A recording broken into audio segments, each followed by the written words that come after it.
It's that time again. The annual conference of the American Society of Ag Consultants, otherwise known as ASAC, is going to be held in Fort Myers, Florida, this November 4th and 5th.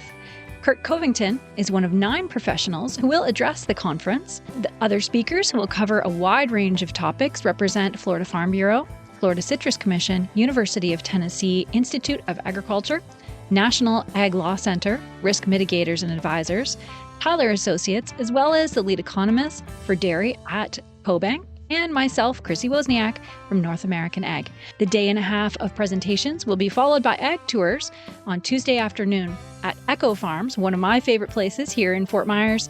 Attendees will experience farming at its most creative, with unique demonstrations, plants, and techniques being used to help farmers and urban gardeners in developing countries. A second tour at Echo will showcase simple technologies that can improve food, water, and shelter for millions of people.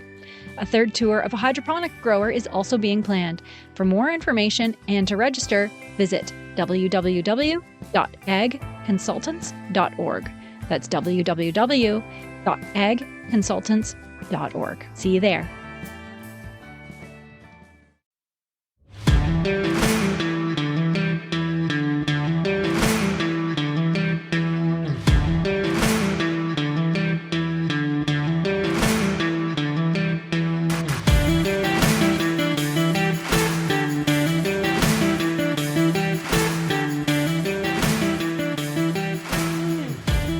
And welcome to North American Ag Spotlight. I'm Chrissy Wozniak. Our guest today is a highly experienced professional in agriculture banking with a career spanning over 4 decades. He's held key positions such as Executive Vice President and Chief Credit Officer at Farmer Mac and Senior Vice President at Bank of the West.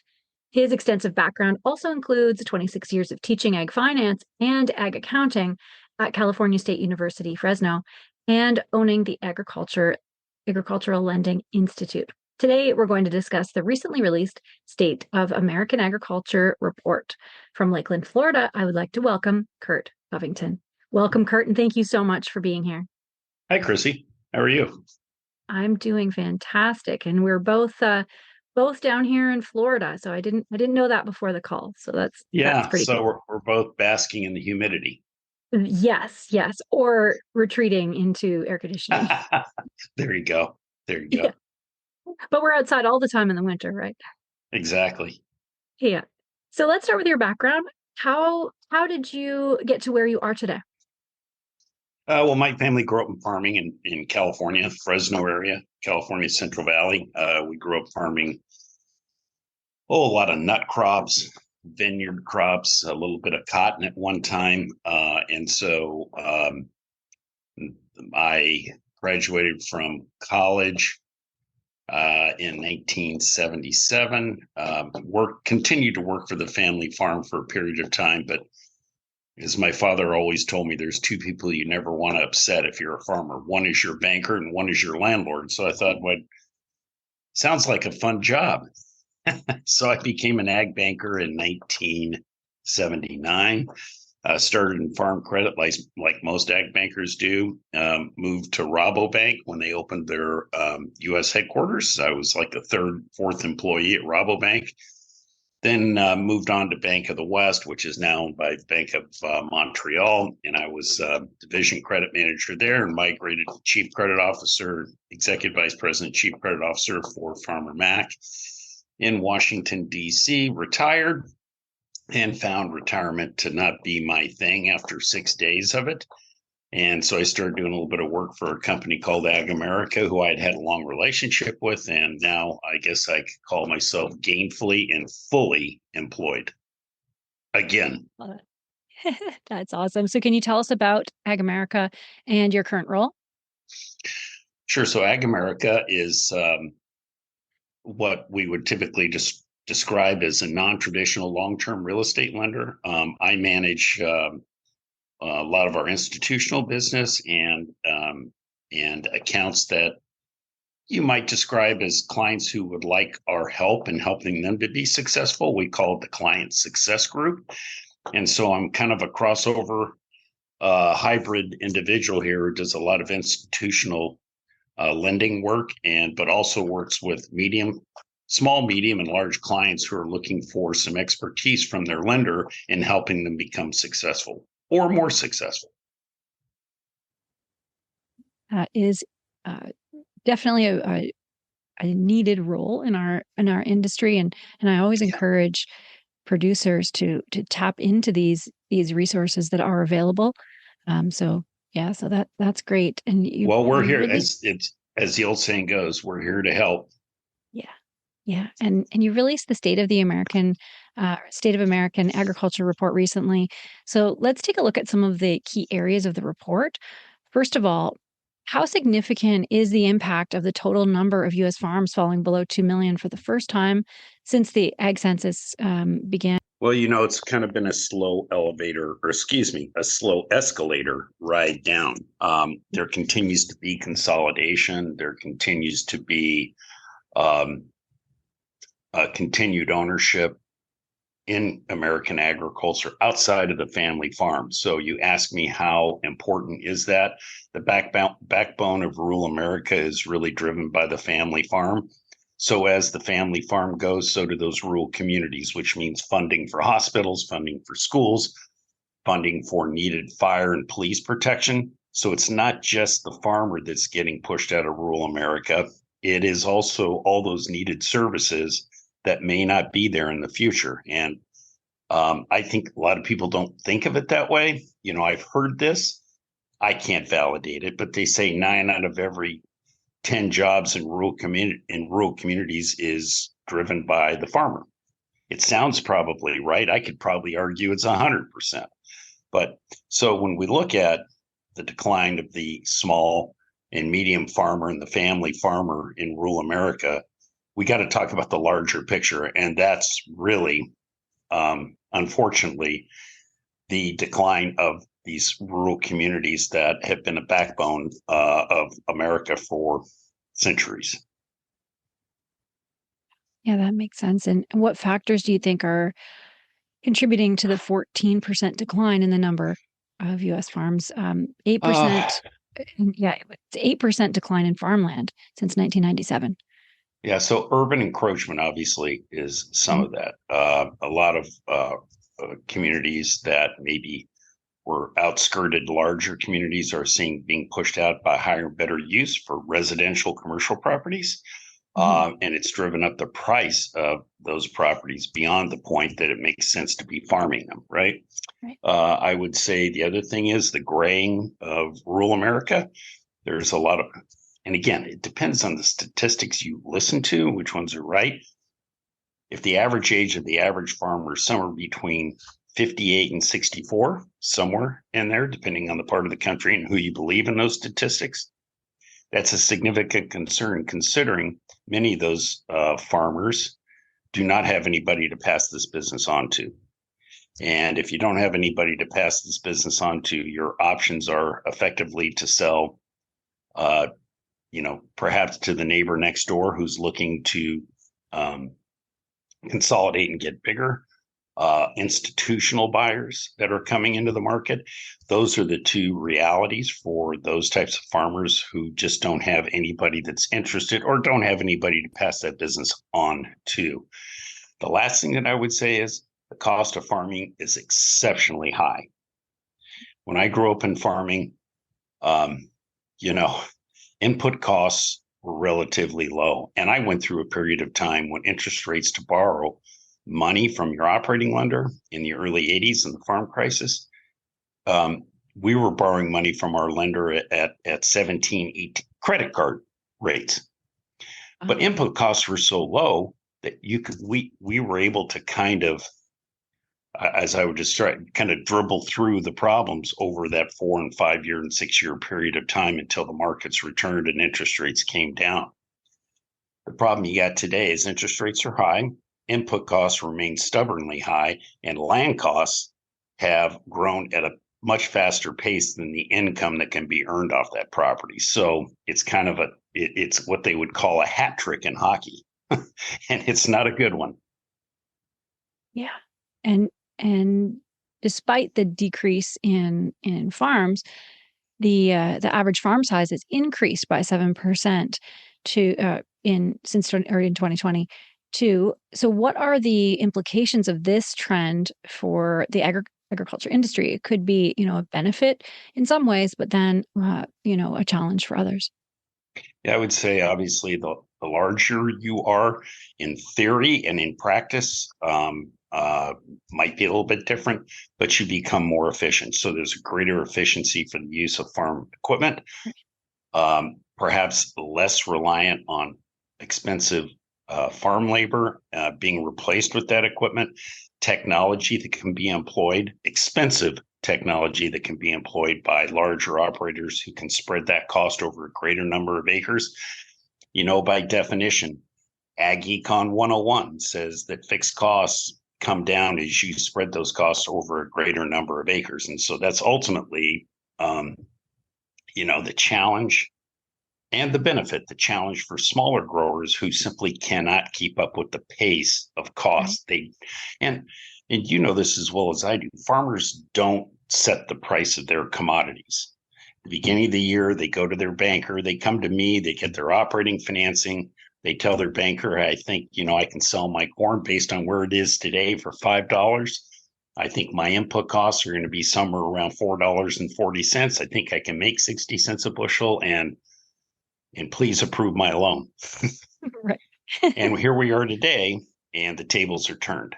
And so the last thing that I would say is the market right now is not profitable for the average family farmer when it comes to corn and beans.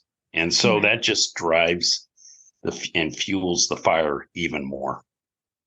Right. Are you seeing the small family farms getting into more diverse specialty crops then? Or what are you seeing them, That's a that's kind of a doing? fascinating question. What you are seeing is you're seeing some family farms who are taking their business vertically, where they Hmm. might be growing something, but they have found an ability to reach the consumer and reach a consumer with perhaps a unique product, whether that's organic grain, whether, you know, and in some cases the byproducts of that grain that can be used for other things. But there is an interest in urban America to be able to touch the farmer, right?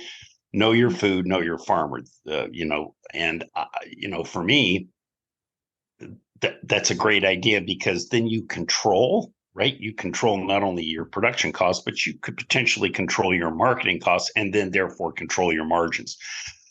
But those are few and far between. Majority of the people out in middle America are growing their corn. They do the best job of marketing their corn and beans. And ultimately, they attempt, if they're good marketers and good price risk managers, attempt to lock in prices that they think they can be profitable at. But there's a large number of other small farmers who simply are at the whim of the market when it comes time to harvest. And so that's, to me, the biggest challenge. Yeah, those are some great points. And succession planning, it Uh, remains a significant obstacle for multi-generational farming.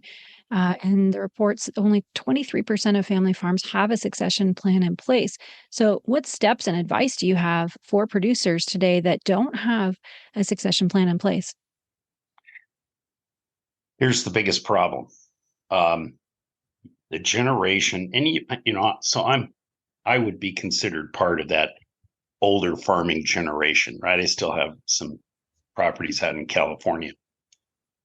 We grew up and our parents taught us that, we're going to spend 60% of our time doing the doing on the farm, Yeah. meaning we're going to do the cultivating, we're going to run the equipment, we're going to repair the equipment, we're going to be responsible for irrigating, we're going to be responsible for all these things.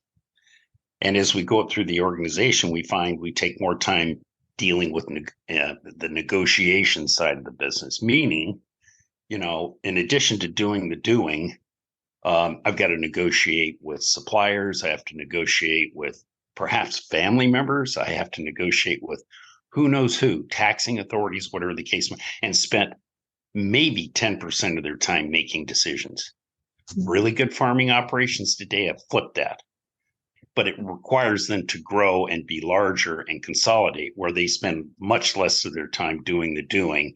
They still have to negotiate. That's still part of the job, but they spend a good majority of their time making decisions, good decisions, well thought out decisions. And so for rural America, you asked this question about whether you want to call it succession planning, management transition planning. When you've grown up under the idea that you're still the guy or the gal doing the doing, it's hard to hand over the reins. I have clients today that simply cannot get to that point where mom and dad are willing to hang up the tennis shoes and turn the business over because they don't think anybody else can do it as good as they can, even though they brought the kids back into the business to do the doing, if that makes sense. Yeah, yeah, and I've heard so many horror stories of how these families break down during this transition, and I know it's great to bring somebody in as a moderator in these situations, but it's a huge challenge, and in an effort to a time where we should be preserving the family farm, we should definitely be focused on this So, area, right? Chrissy, as a banker, we always grow Mhm. up. The first thing we look at when we look at a borrower is, okay, give me your financials. I want to dig in. I want to claw through your financials. I want to look at your the 800-pound gorilla in the room today is succession planning.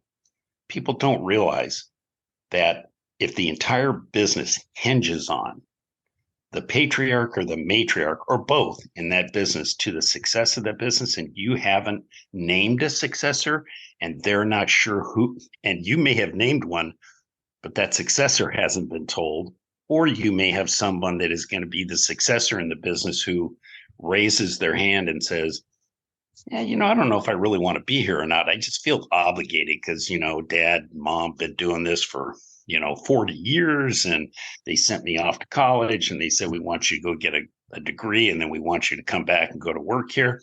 It's just that feeling of obligation. It is the largest and most defined credit risk in lending today. It's not Oh, financials, right? It's not land values. It is, if something happens to the people that run everything in this business, now what? And the example I give is the farmer that keeps all of his records in his shirt pocket, shares it with nobody. And then all of a sudden he gets hit by a train. And no one has been told in that organization what happens if you have a train wreck situation like that. But more importantly, mom and dad have to be able to let go of the reins. They absolutely have to. And it is a hard thing to do. And because it's so hard for them, they're unwilling to share the knowledge that they've had in running that business. yeah, yeah, and I see that not just on farms, but also in agribusiness. A lot of these companies, they have been in it forever. There's, one guy who started the company 50 years ago, and it's hard to keep labor, so it's hard to train the next workforce. So yeah, I think that's a big risk everywhere. And I would say if you have if you look at the agribusiness world versus agriculture, the market for acquisition of agribusinesses today, meaning people out there to have money, and it might be a competing business, um, those transactions are happening more often today than the actual sale of real estate and the Really? family farm. And the reason that's happening is because just look across the Midwest. It's hard to pay $15,000 an acre on at 380 corn. It just Yeah, the math does not work. yeah, that makes sense. So And oh, go ahead. well, I would just say there's another way to look at this, and I tell borrowers this regularly. If your cost of borrowing money is more expensive than the return you're getting on that investment, you're going backwards. Yeah, You yeah. What's are the point of you're that? literally going backwards. But Mhm. they can't grasp that. Yeah, yeah. So you partially answered this, but what are the primary barriers that you're seeing that are holding young farmers back? And what can that young farmer who really does want to keep the farm, they do want to move forward, but they don't know how. What do you say to them? The biggest barrier to entry today are two things: land values and interest rates. Yeah, I can see that. The average young, beginning, and small farmer can probably get into the business by renting land. But even today, land rents seem, and they're kind of a lagging indicator relative to the market. Land rent is still kind of high relative to what those operators can earn on that ground, right? And so that's number one. But number two, no farmer can operate without a lender. No farmer that I know of can operate without an operating. It's almost I just don't know of anybody. And why is that? Well, because you buy all your inputs up front.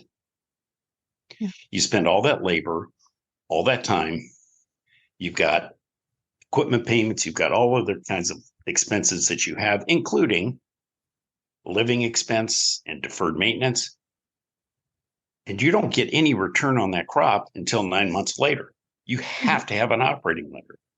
And so that operating lender tells you, well, we'll give you a loan, but your interest rate's going to be 8.5%, 9%. Tell me one crop today, I could probably name one that will return a 9% return on that borrowed money. I know it's not corn and beans. No, that's for sure. Wow.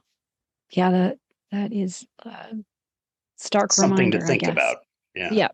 Yeah, for sure. So how can industry leaders, lawmakers, experts, how can we support farmers better through this kind of transformational time?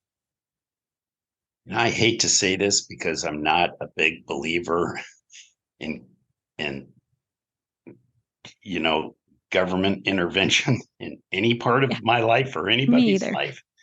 But ultimately, if you're going to make well, first of all, you have to decide that food and agriculture is a security risk to this country. Yes. And if you Food can't security is national security. Yes. And if you can't have a transition of that farm from the retiring parents to the children in a way where it works for them, ultimately, the farm and agriculture and rural communities go away. Now, maybe not in my lifetime, but you're going to see a slow decline. Government has to make a commitment, not just talk about it. There has to be an absolute commitment to helping young, beginning small farmers get into the business. Now, I know mom and dad can help, sure, right? Mom and dad say, fine, I'll rent you the ground, or I'll rent you the ground, or I'll sell you the ground on a long-term contract because the banker won't give you the money. You're too high a risk. It's too high a risk.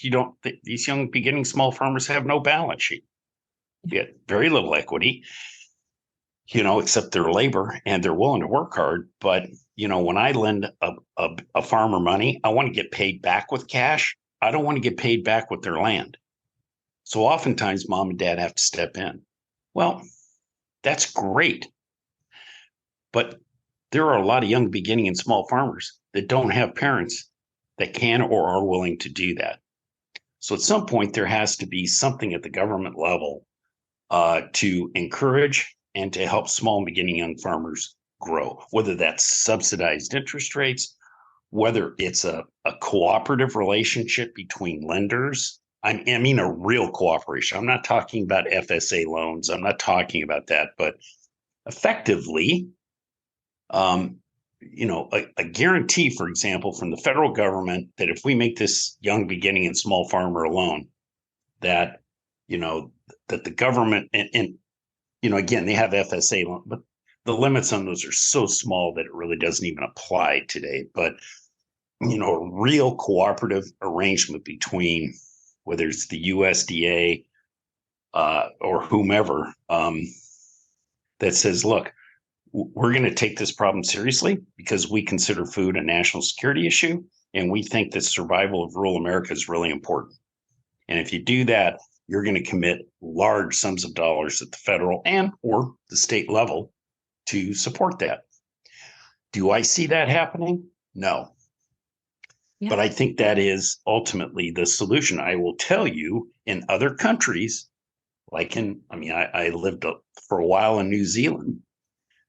The survival and the not only the survival, but the promulgation of the dairy industry there. The dairy industry is thriving there.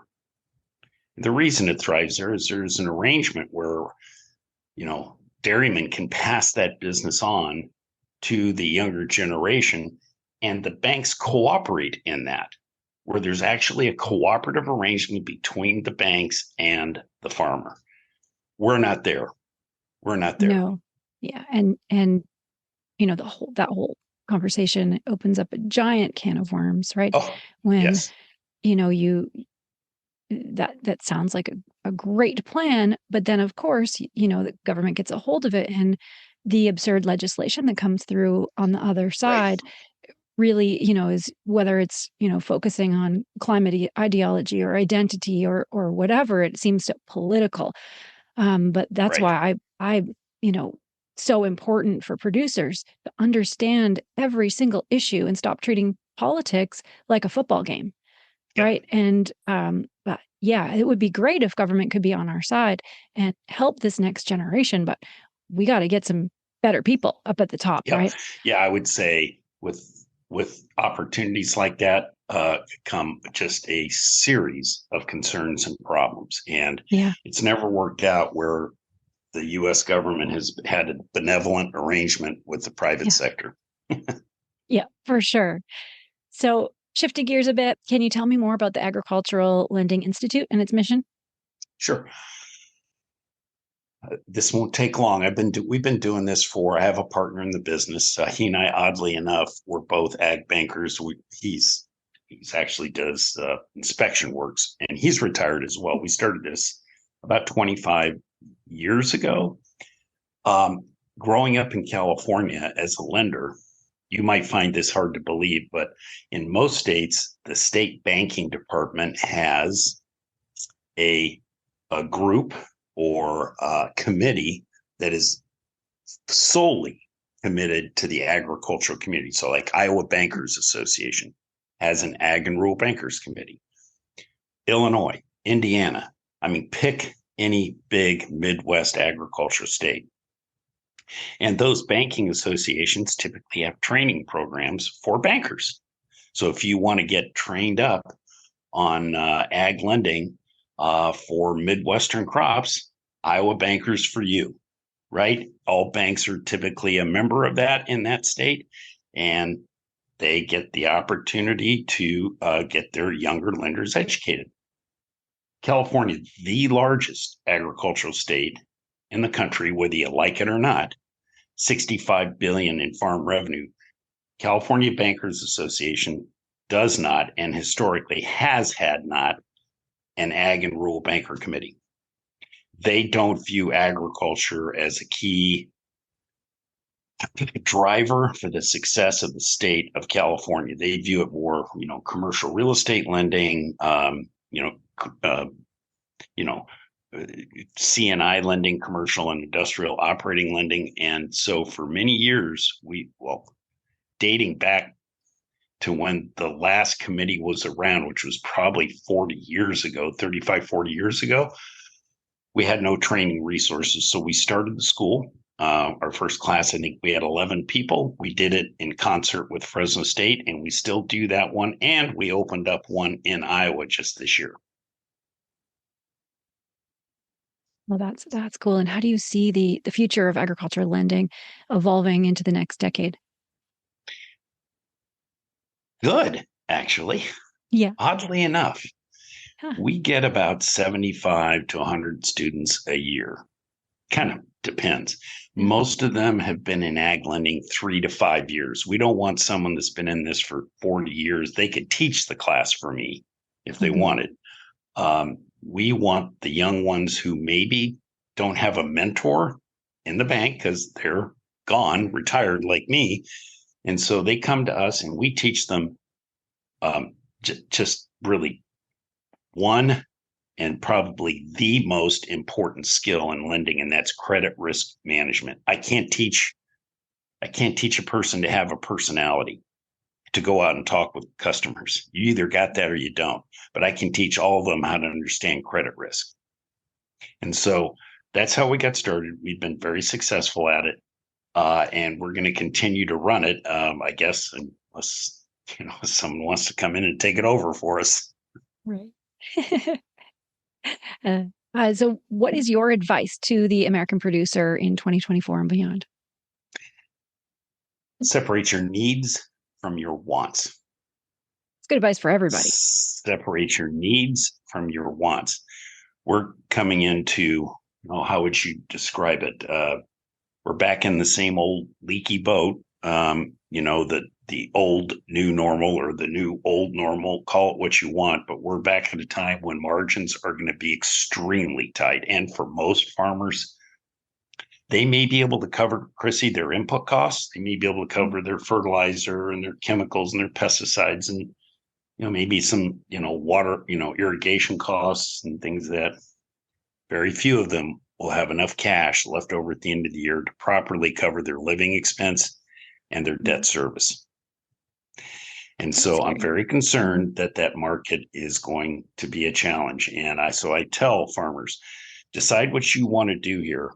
And that may include downsizing your operation. I always recommend, if you have any concerns about the success of don't let your banker be the one that tells you everything you need to do, because you're in a bad position if that happens. You want to bring someone from the outside that can tell you, here's what I've seen with and here are some recommendations I had for you. And so what we're seeing in the business that I'm in and working through our client success group, we oftentimes say just bigger is not all that much better.